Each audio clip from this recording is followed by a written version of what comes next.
Hello, this is Badri, and we are going to be reviewing 5th grade session 1, Hikaru's Toy Troubles.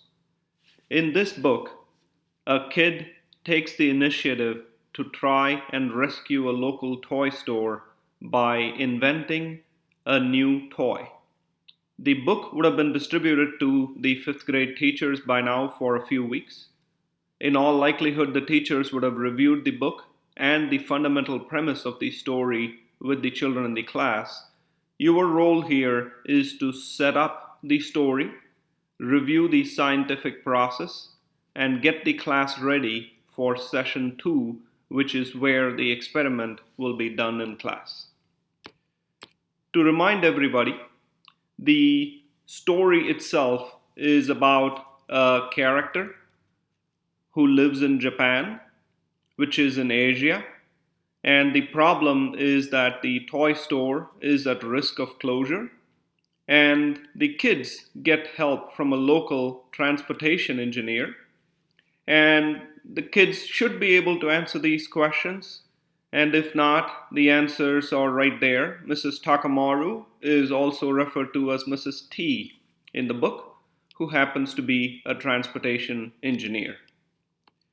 Couple more things on the story. Maglev stands for magnetic levitation, which the kids should be able to tell you. And the transport system the kids designed for the store is one such system. And Mrs. T, the character in the book, actually worked for one such project for the local expo. A kotatsu is a Japanese word for a low table with a small heater. That probably will be extra credits if somebody remembered that. What is a magnet? A magnet is an object that attracts iron and has a magnetic field. And a fun question to ask in class would indeed be, what is the largest magnet that you know about? And if anybody says the Earth, they would indeed be correct to a great degree. The result of the magnetic core or the metallic core in the middle of the Earth rotating at high speeds is what creates the magnetic field in the Earth. And since the Earth rotates from west to east, magnets on Earth would have a north to south polarity. Not that you would expect too many 5th grade kids to know that, but maybe they do. And you might want to see if you want to have a discussion about it. If you want to learn more about magnetism, feel free to reach out to me and we can have a discussion about that as well. Now, what is a magnetic levitation train? A maglev train uses the simple force of repulsion to float above a track.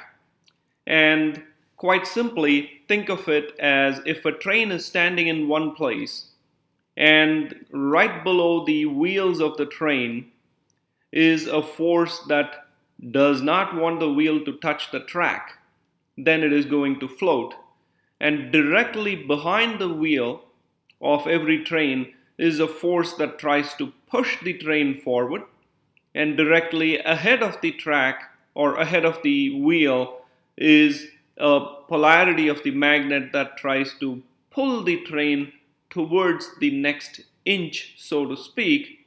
You can imagine how the train doesn't want to stay in the inch where it is because it's being repelled, but it wants to move forward to the next inch because it is being attracted.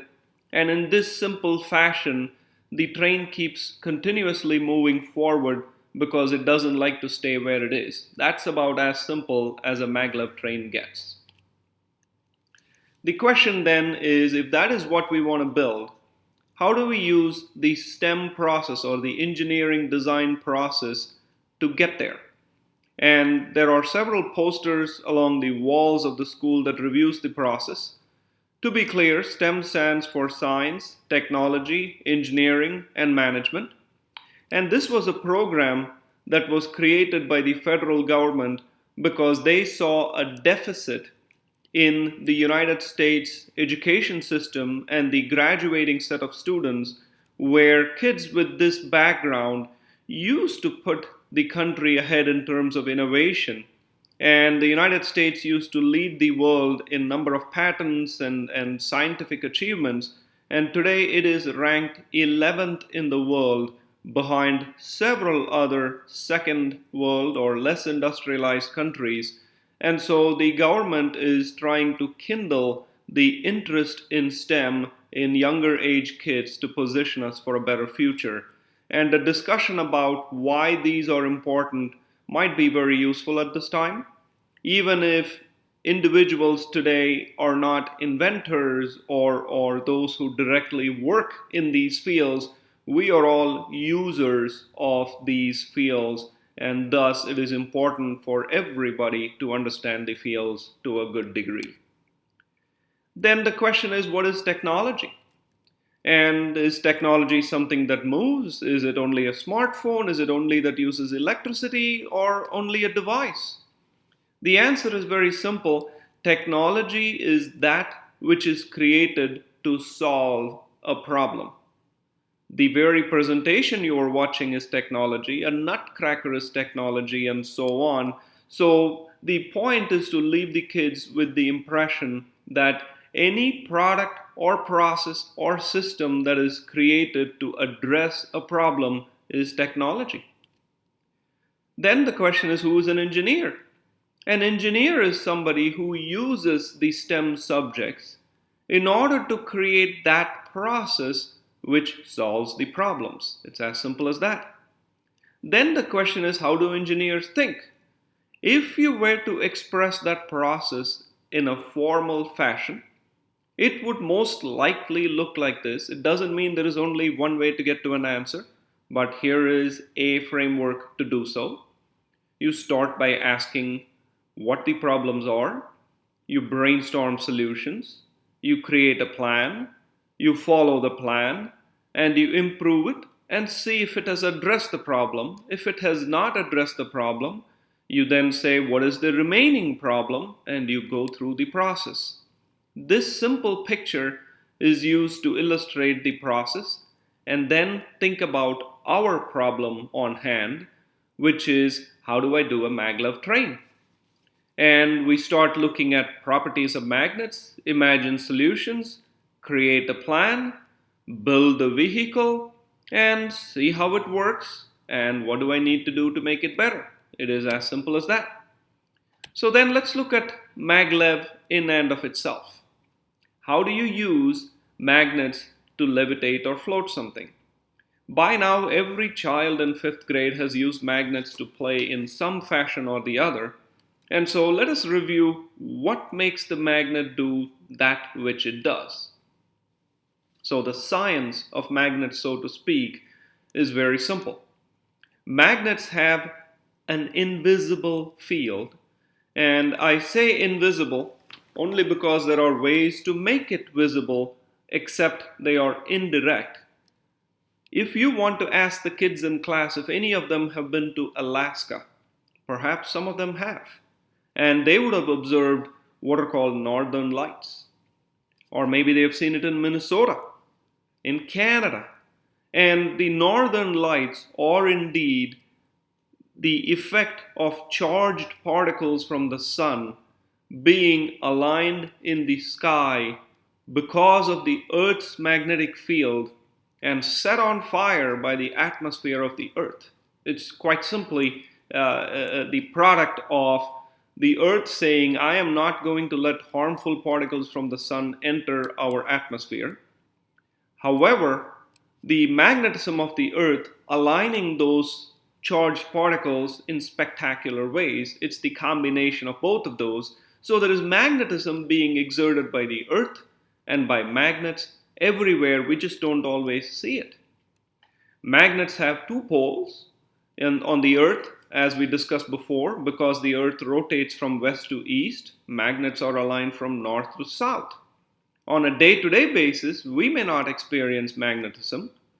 The magnetic poles are not specific to the end of the magnet, the middle of the magnet, or the side of the magnet. If you chop up a magnet into two, it will again have a north and south pole, quite simply because you are still standing on rotating Earth. And that is what gives it the magnetism that you're observing. When you put those two poles together, everybody knows this part of the principle, which is that if you put North and South Pole together, they would want to stick to each other. If you put North and North Poles, or the polarity is the same, then the magnets will not want to have anything to do with each other. And those are very simple things kids have seen. Then the question is, how do I take this and create a very simple toy? All you would have to do is use the magnetic forces to levitate the train, to help it move from one place to the other. And if you kind of step back and think about it, there is a vehicle and a track. The track repels the train. The electromagnets pull the train forward. As I said, in very simplistic terms, the inch directly in front of where the train is of the opposite polarity. So the train would like to go to the inch directly in front of it. The inch directly behind the wheel is of the same polarity. So the train doesn't want to have anything to do with the inch directly behind it. And it keeps moving forward in that very simple explanation. So we don't really need a wheel, we don't really need a rail as we think about it. So we are able to design a much faster transportation system. And if you have a couple of magnets handy, you can see how you can illustrate magnets moving towards each other, away from each other. If you put a metallic object on top of a piece of paper and you start moving the magnet below the piece of paper, you can show how magnetism conducts through mediums such as a very simple folder or a piece of paper and so on. These are examples that you may have seen already that you would be very easily be able to show. And what we are going to then do is say, great, we know all these principles. Let's talk about the cast of characters. Mrs. T in the story is a transportation engineer. Who is a transportation engineer? Quite simply, that is somebody that uses the engineering design process and STEM to get things to move. And as an example, the kids in our school have definitely experienced Route 59 and the construction in Route 59. So you can say, hey, remember all of that redesigning and now entering and exiting the highway is simple? A transportation engineer was behind that. They sat and thought through, how do I design the intersection to make things better? With that, we're going to conclude session 1. We're going to remind the kids that when they go home today, there will be a letter in their book bag that they can share with their parents.